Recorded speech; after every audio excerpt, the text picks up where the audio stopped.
Jumpa lagi di Gapura Misteri, dan seperti biasanya saya ucapkan terima kasih banyak untuk semua dukungan Anda, baik yang sudah subscribe, sudah like, sudah komen, dan share ke teman-teman yang lain.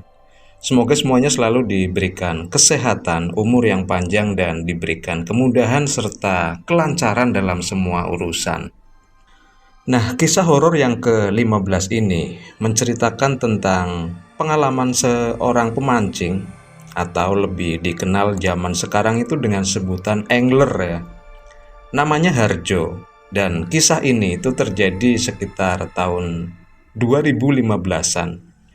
Belum begitu lama, sekitar 7 tahun yang lalu lah. Dan Harjo itu saat itu usianya sekitar 27 tahun ya. Ya, sudah cukup dewasa. Dan Harjo ini tinggal di sebuah kota di Pantura, Jawa Tengah. Dan saya yakin lah teman-teman juga banyak yang tahu daerah atau kota di mana itu ya. Kembali ke cerita. Hobi sebagai pemancing memang sudah Harjo tekuni cukup lama.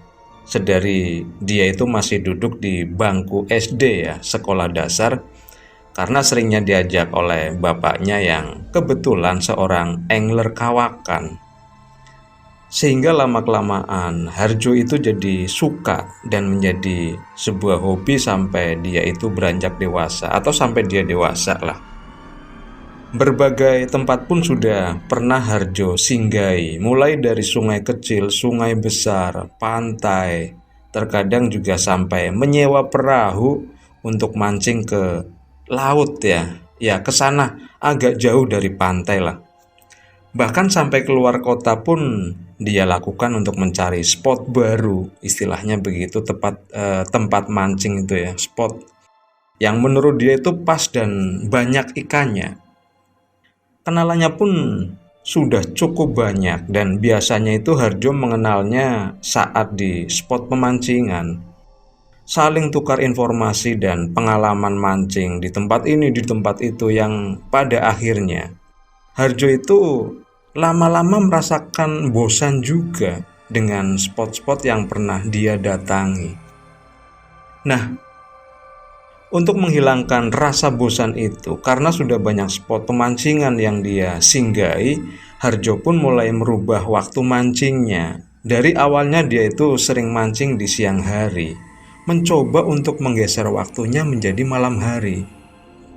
Meskipun masih ya di tempat-tempat itu juga ya, masih di tempat itu juga, tetapi ternyata ada suasana beda menurut Harjo, yang bilangnya itu lebih tenang, lebih nyaman, dan yang jelas nggak kepanasan.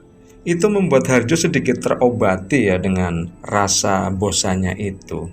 Dan pada suatu pagi, Harjo itu iseng-iseng lihat sungai, ngeliatin kondisi air, lagi bagus apa enggak kayak gitu.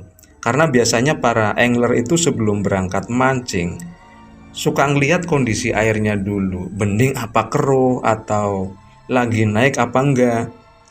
Biasanya para angler itu sangat hafal ya dengan kondisi air. Oh ini bagus, oh ini enggak bagus buat mancing. Oh ini harusnya lagi banter, oh ini harusnya lagi tenang. Karena menurut mereka itu beda kondisi air ya akan pengaruh pada gaya mereka mancing. Nah, begitu Harjo nyampe di tepi sebuah sungai dekat rumahnya, wah ini airnya lagi lumayan bagus ini, pasti di utara sana juga bagus airnya, pikir Harjo seperti itu.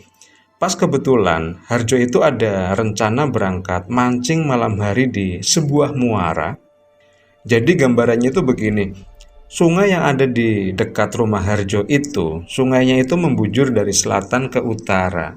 Sedangkan kalau ditarik garis lurus ke arah utara itu, sungai itu akan menuju ke laut, dan disitulah terdapat sebuah muara di mana si Harjo itu akan berangkat mancing malam hari nanti.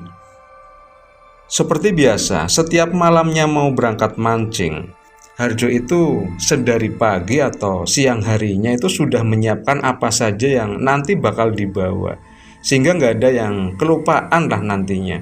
Dari mulai joran mana yang mau dibawa, kemudian ngecek reelnya masih lancar jalan apa enggak, menyiapkan umpan yaitu udang hidup ya, dan lain sebagainya lah, termasuk peralatan yang lainnya seperti penerangan atau senter. Singkat cerita, malam hari pun tiba. Sekitar jam 8 malam, Harjo itu siap berangkat ke arah muara dengan mengendarai sepeda motor. Sepeda motor yang selalu menemani Harjo mancing ke arah manapun Harjo pergi. Nah, setelah semua beres, berangkatlah si Harjo itu sendirian ke arah muara sana. Gak usah kabar-kabar ke teman lah, paling juga entar di sana banyak yang mancing juga, kata Harjo sebelum berangkat. Gak lama setelah itu, sampailah Harjo di sebuah spot di muara itu, tempat di mana Harjo sering mancing di situ ya. Saat si Harjo tiba, di situ ternyata masih sepi. Gak ada satu orang pun yang mancing di tempat itu. Nah, disinilah mulai ada semacam kejanggalan ya. Tumben banget jam segini belum ada orang satupun di sini, kata Harjo. Ah ya udahlah, ntar juga pada datang. Mungkin agak maleman dikit, lanjutnya seperti itu. Sepi dan senyap suasana waktu itu, dan gelap juga karena di tempat itu sama sekali nggak ada yang namanya penerangan ya. Lagi konsentrasi-konsentrasinya, Harjo memasang umpan. Tiba-tiba dari arah depannya Harjo di dalam air atau di permukaan air itu tiba-tiba ada suara jemblung gitu. Rupanya suara ikan yang melompat-lompat ke permukaan air, atau istilahnya nenggak gitu ya. Cukup keras juga. Waduh, ini kalau nggak 2 kiloan ya mungkin bisa mencapai 3 kiloan ini. Lumayan lah, siapa tahu kena malam ini, kata si Harjo itu. Karena seringnya Harjo itu mancing, dari tenggakan atau lompatan ikan di air saja dia sudah bisa memperkirakan, sudah bisa menebak seberapa besar ikan itu. Semakin bersemangat juga Harjo malam itu. Nah, sambil menunggu jorannya ditarik, Harjo pun mulai menyalakan rokok begitu ya, sambil ya tengok-tengok ke sana kemari. Bener-bener sepi dan gak ada temen yang kelihatan. Ini bener-bener ya, malam ini gak ada siapa-siapa di sini. Ah, bodoh amat, lagian aku juga biasa mancing sendiri, kata Harjo. Harjo ini memang tipikal orang yang ya katakanlah cukup pemberani gitu ya, gak percaya hal-hal yang aneh-aneh, gak takut yang namanya setan lah, intinya seperti itu. Cukup lama juga si Harjo nungguin jorannya yang gak ditarik-tarik. Saat lagi asik-asiknya menikmati sebatang rokok sambil nungguin jorannya itu, tiba-tiba terdengar suara dari semak-semak, suara yang apa ya, kayak suara berisik kayak gitu ya, srek, srek. Itu suara apa ya? Serak, srek, serak, srek. Ah, kucing itu lagi, kucing itu lagi. Meskipun Harjo itu sebenarnya nggak lihat, belum lihat kalau itu benar kucing apa bukan. Tapi dia itu sudah nebak duluan kalau suara itu adalah suara kucing yang biasa datang ke situ. Setiap Harjo mancing di spot itu, diperhatikannya suara itu sambil sesekali waspada, siapa tahu ada hewan lain begitu ya.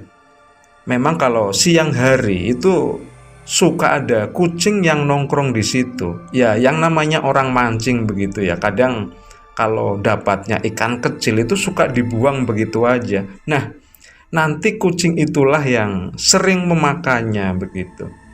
Diperhatikannya lagi suara itu, srak, srek, sak, srek. Makin deket makin jelas, dan Harjo pun sengaja nggak menyalakan senter. Lama nggak muncul-muncul juga kucing itu sampai suara srek-srek itu lenyap nggak terdengar lagi. Harjo pun melanjutkan lagi fokusnya ke jorannya.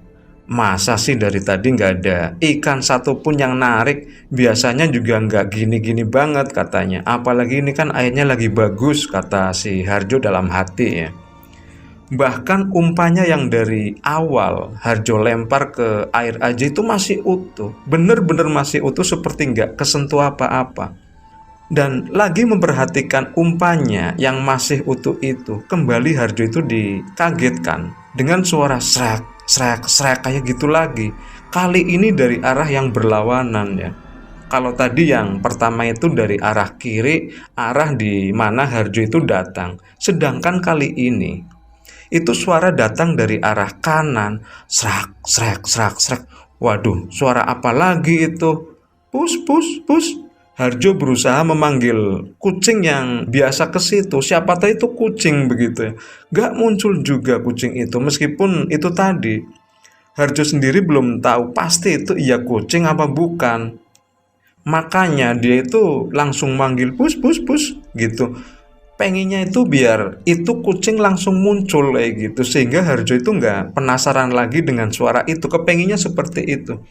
Tetapi tetap aja nggak ada kucing, nggak ada apa-apa. Sampai akhirnya Harjo itu ngambil golok yang biasa dia bawa untuk menebas ilalang dan semak-semak kalau dia pas pergi mancing gitu ya. Ya buat jaga-jaga begitulah. Dan saat golok itu sudah dia pegang, kembali suara itu pun lenyap. Gak terdengar lagi. Sumpah aku itu penasaran banget dengan suara itu. Gak biasa-biasanya ada suara seperti itu. Masa iya sampai ada ular kesini? Tapi ya bisa jadi juga ada ya, karena tempatnya juga seperti ini, kata Harjo. Semakin waspada, sampai akhirnya itu Harjo itu dikejutkan dengan munculnya sosok yang tahu-tahu sudah berdiri di sampingnya, di samping kiri. Kalau tadi suara srek-srek yang terakhir tadi itu kan dari arah kanan ya. Sekarang yang muncul justru sosok dari arah sebelah kiri. Ya kayak dikerjain gitu ya. Begitu Harjo lihat sosok itu dengan jelas, innalillahi, main nongol aja kamu Det. Datang nggak kabar-kabar dulu, katanya kayak gitu. Yang ternyata itu adalah si Dedi ya, teman mancingnya Harjo. Bikin kaget aja, nggak nyuara, nggak apa, tahu-tahu nongol gitu aja. Di situ itu Dedi terlihat aneh. Dedi tuh hanya nyengir gitu aja, nggak ngomong apa-apa, nggak kayak biasanya. Banyak ngomong dan ya banyak ngobrol seperti itulah. Saat itu tuh nggak, bener-bener datar sikapnya. Datang, senyum dan langsung jongkok membuka tas jorannya. Dan ya itu tadi, Dedi itu langsung melemparkan kailnya terus duduk di samping Harjo begitu ya. Ya sekitar 2 meteran lah, nggak deket-deket banget jaraknya. Lagi-lagi nggak ada kata-kata yang keluar dari mulut Dedi, hanya terdiam dan Harjo pun juga cuek, nggak nanya apa-apa. Sampai akhirnya Dedi tuh buka pembicaraan. Udah narik berapa Jo? Nah itu dia Ded, dari tadi tuh belum ada yang narik. Belum narik-narik, padahal tadi waktu awal aku datang tuh ada tenggakan besar, ya kira-kira 2-3 kiloan lah. Tapi sampai sekarang belum narik juga. Tuh lihat sendiri tuh, masih kosong tuh, jawab Harjo sambil nunjukin tempat ikan yang biasa dia pakai buat naruh hasil pancingannya begitu ya. Dedi pun hanya menoleh ke arah Harjo dan mengangguk sambil tersenyum tipis. Habis nanya seperti itu, Dedi pun kembali diam seolah enggan untuk ngobrol. Dan Harjo pun semakin heran dengan sikap Dedi yang gak kayak biasanya. Ini orang habis kesambet atau gimana ya? Apa memang sifat aslinya seperti ini? Mulai timbul pertanyaan-pertanyaan dalam hati Harjo. Ya memang sih, dia itu atau si Harjo itu mengenal Dedi ini belum cukup lama, baru beberapa hari lah. Itu pun karena kenalan di tempat mancing, di tempat yang lain. Yang jelas kenalannya bukan di situ ya, di tempat lain waktu awal-awal itu mereka ketemu. Sehingga Harjo pun mulai mengenal ya banyak sifat si Dedi. Tapi setahu Harjo, meskipun belum begitu lama kenal, Dedi itu ya gak gitu-gitu banget, suka ngobrol dan suka bercanda juga. Lagi kepikiran tentang keanehan si Dedi itu tadi, tiba-tiba Harjo itu mendengar suara krik krik krik krik. Rupanya itu suara riil yang ada di jorannya si Harjo ya. Begitu dia menyalakan senter, ternyata benar riil pada jorannya Harjo itu berputar dengan kenceng dan posisi jorannya juga udah melengkung begitu ya. Tandanya ada tarikan ikan yang ya lumayan besar lah. Kena juga akhirnya ikan kakap itu Det, kata Harjo ke Dedi sambil mengangkat jorannya itu. Tapi anehnya, Setelah jorannya itu diangkat sambil menggulung senarnya dengan riil itu tadi, waduh, waduh, waduh, kenapa kok enteng banget? Padahal tadi tuh bener-bener suaranya itu kenceng banget, kenapa kok sekarang jadi enteng ya? Digulungnya terus senar itu sampai akhirnya kelihatan udang umpannya itu. Sama sekali udang itu tuh masih utuh. Bener-bener utuh, kayak nggak ada bekas dimakan ikan sama sekali. Tapi sudah dalam keadaan mati ya, udangnya itu waktu itu sudah dalam keadaan mati. Padahal untuk mancing ikan kakap itu kondisi umpannya itu kan harus hidup ya, karena kalau mati kakap itu nggak mau menyantapnya. Lagi kebingungan seperti itu, Harjo itu tiba-tiba nengok ke arah Dedi dengan tujuan mau menunjukkan keanehan itu ke Dedi. Ini pancingan ditarik kok tiba-tiba setelah diangkat nggak ada ikannya, nggak ada apa. Dia itu mau cerita ke Dedi. Tapi lebih aneh lagi, ketika Harjo menengok ke arah Dedi, Dedi pun ternyata sudah nggak ada lagi di sampingnya, sudah nggak ada lagi di tempat itu. Dan semua perlengkapan baik tas maupun lainnya yang tadi dibawa Dedi, semuanya sudah nggak ada yang tertinggal. Di situ menambah bingungnya si Harjo. Ini ada apa ya malam ini, kok banyak sekali keanehan-keanehan. Ded. Harjo pun berusaha memanggil-manggil si Dedi, berusaha mencarinya, siapa tahu cuma geser tempat aja begitu. Ternyata bolak-balik Harjo memanggil-manggil, gak ada jawaban juga. Dan karena udah terlanjur bad mood ya saat itu, sudah banyak kejadian yang gak masuk akal, akhirnya Harjo pun memutuskan untuk pulang. Dan sampai dengan Harjo ke arah jalan menuju pulang, dia pun sama sekali nggak ketemu sama angler-angler lainnya di muara itu. Masih sepi, masih seperti waktu awal tadi Harjo datang ya. Akhirnya Harjo pun menyalakan motornya dan langsung dia itu pulang. Nah, keesokan paginya, Harjo itu mencoba menghubungi si Dedi ya, menggunakan telepon. Niatnya itu mau nanyain kenapa semalam pulang nggak kabar-kabar, main ngilang gitu aja. Halo, lagi ngapain kamu, Ded? Parah kamu ah. Halo juga, baru bangun tidur ini, Jo. Pulang pagi semalam, jadi ya jam segini masih males-malesan, jawab si Dedi di ujung telepon sana ya. Mendengar jawaban Dedi yang katanya pulang pagi, Harjo pun kaget. Pulang pagi? Apaan, orang aku pulang aja kamu udah nggak ada. Aku aja pulang jam 11-an lebih, masa kamu pulang pagi? Ya udah Jo, gini aja Jo. Ini kamu lagi di mana? Di rumah. Ya udah. Ini aku siap-siap dulu. Aku mau ke rumahmu sekarang. Ada yang mau aku ceritain, kata si Dedi ke Harjo. Nggak lama kemudian, Dedi pun pagi itu ke rumah Harjo, ya sekitar jam 9 pagi lah, kurang lebih segitu ya. Dan begitu nyampe, Harjo tuh langsung nanya ke Dedi, mancing kemana lagi semalam, nyampe pulangnya pagi, udah bener-bener mancing bareng malah cabut gak bilang-bilang. Aneh kamu, parah kamu, Ded.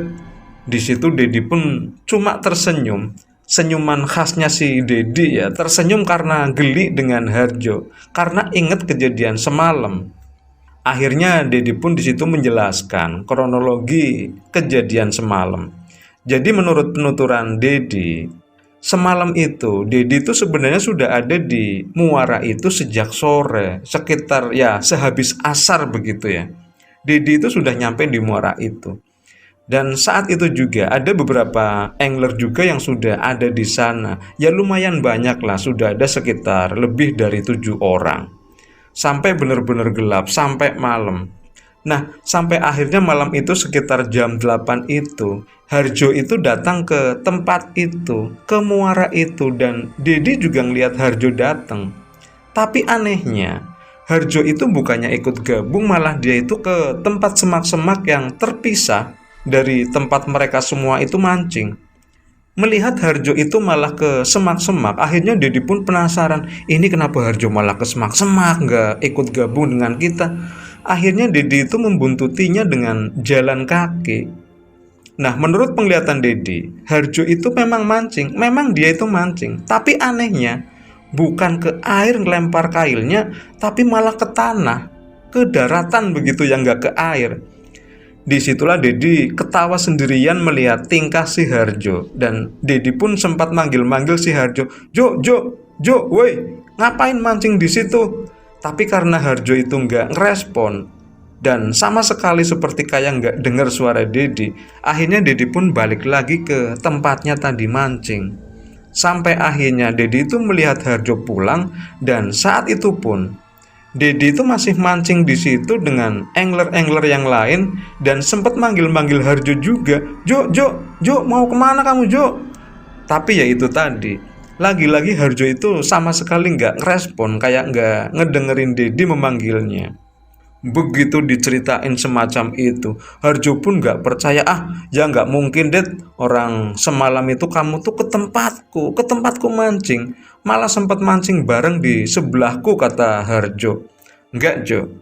Aku tuh sama sekali nggak ke tempatmu. Sumpah aku tuh mancing sampai pagi di tempat aku mancing itu. Malah dapat beberapa ikan. Kalau kamu nggak percaya ya, ayo ke rumahku. Ikannya tuh masih ada tuh, hasil semalam, kata si Dedi ya. Lah, terus yang semalam sama aku tuh siapa? Orang jelas-jelas kamu, Det. Enggak, Jo, bukan aku. Aku tuh malah ketawa ngeliat kamu ngelempar kail, nggak ke air tapi malah ke daratan. Akhirnya si Harjo pun malah ketawa sendiri sambil bingung juga ya waktu itu. Pantesan dari awal sampai terakhir nggak dapet-dapet, tapi kenapa sempat riilku itu bunyi ya? Sempat ditarik juga. Ya itu mungkin karena kamu lagi halusinasi, Jo. Lagi kesambet, kata si Dedi. Harjo pun akhirnya ketawa lagi mengingat apa yang dia alami dengan ceritanya si Dedi itu tadi. Aku tuh kadang heran ya, Jo ya. Heran gimana, Det? Ya heran. Di situ, di tikungan sungai, di situ tuh banyak kakapnya loh. Itu sarang kakap loh. Tapi kenapa kamu jauh-jauh dari sini malah ke muara? Mana sampai ngalamin kayak gitu lagi? Yang bener, Det, jangan ngarang kamu ah. Loh kok ngarang? Emang di situ, di tikungan sungai itu pernah ada yang dapat 10 kilo kok ya. Di situ itu sarangnya kakap. Tapi ya emang udah lama sih, dan sampai sekarang belum ada yang ngedapetin lagi, kata si Dedi seperti itu. Det, kita nyoba mancing ke situ yuk. Kita pindah spot ke situ aja daripada ke muara. Nggak dapet ikan malah dapetnya horor, bilangnya si Harjo seperti itu. Tapi katanya di tempat itu juga kabarnya agak angker, Jo. Alah udahlah, nggak usah mikir-mikir hal gituan, Det. Yang penting dapat kakap. Oke ya, ntar sore habis asar, kata Dedi seperti itu. Singkat cerita, sore hari pun tiba. Harjo dan Dedi itu melanjutkan rencananya untuk mancing di tikungan sungai yang konon ceritanya jadi sarang kakap. Selepas asar, mereka berdua pun ke sana dengan jalan kaki karena ya memang tempatnya juga nggak begitu jauh. Sedangkan motornya Dedi saat itu dititipkan di rumahnya si Harjo ya. Berjalanlah mereka ke sana sampai tiba di sebuah warung. Jadi di tempat itu tuh ada sebuah warung, ya warung kopi lah kira-kira seperti itu. Bukan warung yang besar memang, hanya warung kecil yang atapnya itu dari daun kelapa kering ya. Ya semacam gubuk begitu. Dan memang sering dipakai buat para pemancing untuk istirahat, ngeteh atau ngopi. Bahkan nasi pun di situ nggak ada, hanya ada sedikit cemilan. Dan bahkan si Harjo sendiri yang rumahnya deket situ itu nggak tahu kalau di situ itu ada warung kopi. Mau mancing ya, Mas? Oh iya, Bu, udah ada yang mancing ke situ belum ya, Bu? Sambil menunjukkan ke tempat mancing itu yang terlihat lebat dengan alang-alang, karena memang jarang sekali orang yang tahu tempat itu. Oh belum ada, Mas, baru Masnya berdua. Hati-hati ya, Mas, kalau menjelang maghrib balik ke sini dulu buat ngeteh-ngeteh atau ngopi-ngopi dulu gitulah. Nanti bisa dilanjutkan lagi, kata ibu-ibu itu yang ya lumayan agak sepuh. Oh iya, Bu, terima kasih. Ini ibu-ibu kok sok ngatur banget, suruh istirahat dulu lah, ngopi dulu lah. Jualan ya jualan, tapi yang nggak segitunya banget nawarin ke orang, kata si Harjo seperti itu. Hus, namanya juga orang tua, Jo, ya harus kita dengerin lah. Siapa tahu itu pesen, apa salahnya sih? Iya juga ya, iya juga. Setelah sampai di tempat itu, mereka pun mulai sibuk dengan jorannya, lempar sana, lempar sini, belum ada tanda-tanda ikan yang narik. Sepi, Det, nggak ada tarikan sama sekali. Ya namanya juga ikan kakap, Jo, beda sama ikan mujair. sampai hampir maghrib. Mereka pun sama sekali nggak ditarik kailnya, sampai suasana pun mulai gelap begitu ya, mulai mau adzan maghrib, karena memang sudah terdengar suara-suara orang ngaji dari kejauhan, tanda kalau sebentar lagi itu mau masuk adzan maghrib. Nah, saat itulah seperti kayak disulap, sungai yang tadinya tenang tiba-tiba itu banyak kelihatan ikan-ikan yang pada loncat-loncat di permukaan. Dan konon katanya kalau ada ikan kecil-kecil pada berlompatan itu artinya di bawahnya itu ada ikan kakapnya. Semakin asik juga mereka berdua, semakin penasaran, semakin mendekati adzan maghrib semakin banyak pula ikan yang loncat-loncatan di sana. Sampai akhirnya adzan maghrib pun berkumandang dan mereka berdua pun masih aja tetap sibuk dengan joranya ya. Nah, tiba-tiba saat Harjo sedang mengamati ikan kecil-kecil itu, dari dalam air itu seperti ada sesuatu dari dalam air, tapi sepertinya bukan ikan. Diperhatikannya dengan seksama, tiba-tiba itu dari dalam air itu muncul kayak kain berwarna hitam.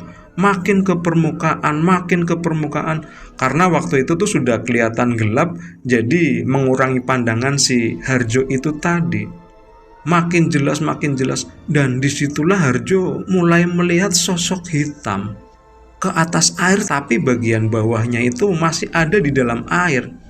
Astagfirullah, ternyata itu sosok tinggi besar dan hitam dengan rambut yang ya riwuk-riwuk begitu ya, seperti mau mendekat ke arah Harjo. Harjo pun dengan detail melihat sosok itu dari bawah sampai atas, dan sosok itu tuh masih dalam kondisi basah karena dari dalam air ya. Harjo pun benar-benar ketakutan karena baru sekali itu melihat rupa yang mengerikan, sampai dia pun gak bisa gerak sama sekali. Jangankan gerak ya, mau ngucap pun sama sekali dia itu gak bisa. Hanya bisa nunjuk-nunjuk ke arah sosok itu sambil au. Maksudnya itu mau ngasih tahu ke Dedi yang kebetulan jaraknya itu cukup jauh lah, sekitar 5 meteran dari tempat Harjo. Mau bilang, mau ngomong, tolongin aku deh, tolongin aku, mau bilang seperti itu. Tapi tetap dia itu nggak bisa ngomong. Makin dekat, Harjo pun berusaha bergerak mundur, tapi masih dalam posisi duduk ya. Sampai akhirnya dia pun berhasil mundur menjauh dari sosok itu. Dan saat itulah baru bisa si Harjo itu teriak, Dedi, tolong. Mendengar suara minta tolong seperti itu, akhirnya Dedi pun menghampiri si Harjo. Ada apa, Jo? Ada apa? Ayo kita pergi dari sini, Ded. Kita ke warung itu dulu, kata si Harjo. Pas kebetulan waktu itu hanya Harjo yang ngelihat sosok itu, sedangkan Dedi itu sama sekali nggak ngelihat apa-apa. Ada apa, Jo? Ada apa, Jo? Udah kita ke warung dulu, nanti ceritanya di sana, kata si Harjo seperti itu. Akhirnya mereka berdua pun ke warung itu dan melihat muka Harjo yang pucat. Ibu-ibu yang punya warung itu pun bilang, habis diliatin apa ya mas? Seolah ibu warung itu udah tahu, udah ngerti dengan kondisi Harjo. Disitulah Harjo mulai cerita panjang lebar dan akhirnya Dedi pun baru kalau si Harjo itu baru diperlihatkan sosok gendruwo gitu ya. Ibu kan tadi udah bilang mas, kalau udah maghrib kesini dulu, kalaupun nggak ngopi juga nggak masalah, nggak apa-apa, yang penting kesini dulu, entar habis maghrib baru dilanjutin lagi. Wah, ibu juga nggak bilang kayak gitu sih tadi, jawab si Harjo ya. Setelah Harjo agak mendingan, gimana Jo, mau lanjut lagi enggak, katanya. Gila kamu Ded, enggak lah, kita pulang aja sekarang. Lah joranya gimana, punyaku juga masih ketinggalan di sana. Bodoh amat Ded, yuk kita pulang aja. Akhirnya mereka berdua pun pulang ke rumah dengan muka yang pucat dan ketakutan. Nah, itulah kisah horor yang dialami oleh Harjo sekitar tahun 2015 di tempat mancingnya, dekat tempat tinggalnya juga. Semoga bisa diambil pelajaran buat kita semua. Sekali lagi terima kasih untuk Anda semua. Jangan lupa subscribe, like, komen, dan share ke teman-teman lainnya. Dan bagi Anda yang punya pengalaman horor dan ingin berbagi dengan teman-teman lainnya di Gapura Misteri, bisa kirimkan ceritanya melalui email ke gapuramisteri@gmail.com. Dan sampai jumpa lagi di video yang berikutnya.